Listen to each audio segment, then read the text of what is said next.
J'étais en recherche d'emploi et j'ai appris par Cap Emploi justement qu'une formation avait été mise en place en partenariat avec le CNFPT et le CDG du Tarn. Donc j'ai été convoquée, j'ai fait une formation pratique et théorique, l'urbanisme, l'état civil, les budgets. À la suite de ça, le CDG m'a rappelé pour me dire qu'il y avait un remplacement à faire à la mairie de Perrin-aux-Montelles. Et depuis, je suis là depuis un peu plus d'1 an. Voilà, ça s'est bien passé, très bien passé. Un super accompagnement de tous les organismes. Moi, je me suis sentie portée.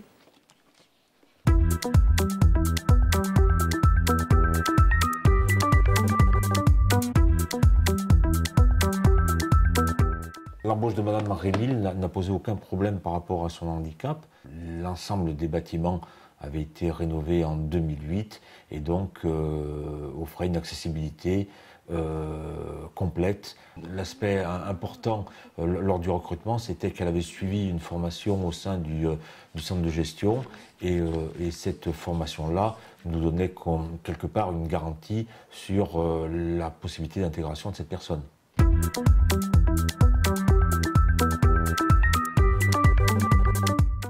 C'est une convention tripartite entre le Cap Emploi, le CNFPT et le CDG.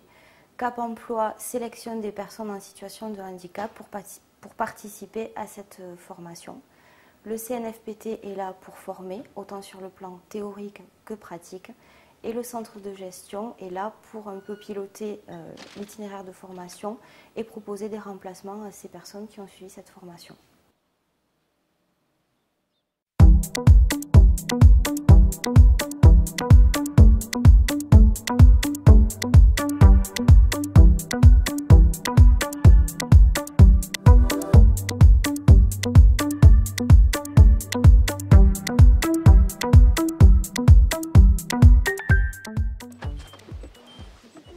Être dehors, les travaux paysagers, taille de haies, tout ça, c'est quelque chose qui me plaît. C'est physique. J'ai eu mon CAP en 2 ans d'apprentissage et je suis reparti pour 2 ans de bac pro en aménagement paysager.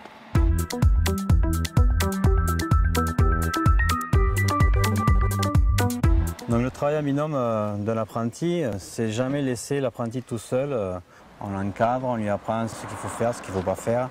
On peut piquer de l'expérience de chaque personne que l'on rencontre, du maître d'apprentissage. Tout ce qu'on va voir, c'est quelque chose de nouveau. Chacun a une façon de faire différente et puis on s'adapte. Depuis un peu plus de 13 ans maintenant, la commune de Montèche s'est investie dans les apprentis, si l'on peut dire, puisque nous avons vu passer plus de 15 apprentis sur la ville de Montèche. Je crois que pour intégrer la fonction publique, c'est une très bonne méthode de faire en sorte qu'en l'espace de 2 ou 3 ans, ils acquièrent une qualification d'abord et surtout un métier tangible qui leur permet bien souvent de conserver un emploi dans la localité ou dans les localités toutes proches. Ça peut répondre à tous les besoins qui existent au sein des collectivités. La seule chose, c'est qu'il faut que ce soit replacé dans un diplôme.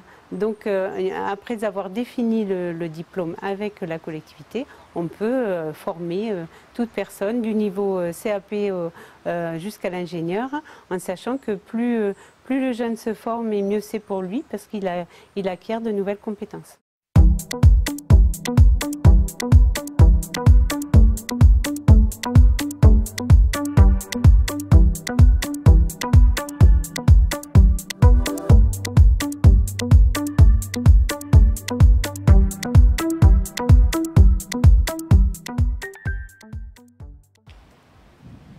Mes missions temporaires ont débuté en octobre 2011, donc pour une durée de 3 mois dans une collectivité.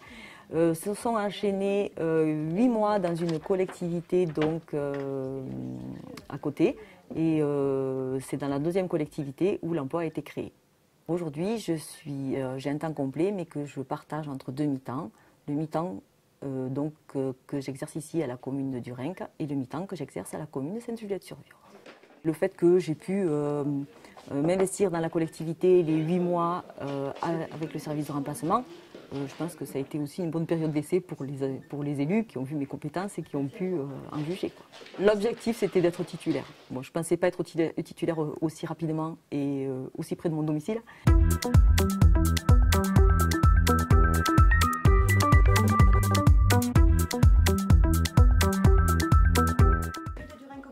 Les agents sont issus d'horizons divers. Ça peut être donc des agents qui sont en position de disponibilité, des agents qui sont lauréats de concours de la fonction publique territoriale qui cherchent une collectivité employeur, et enfin tout agent issu d'horizons très divers qui est à la recherche d'emploi.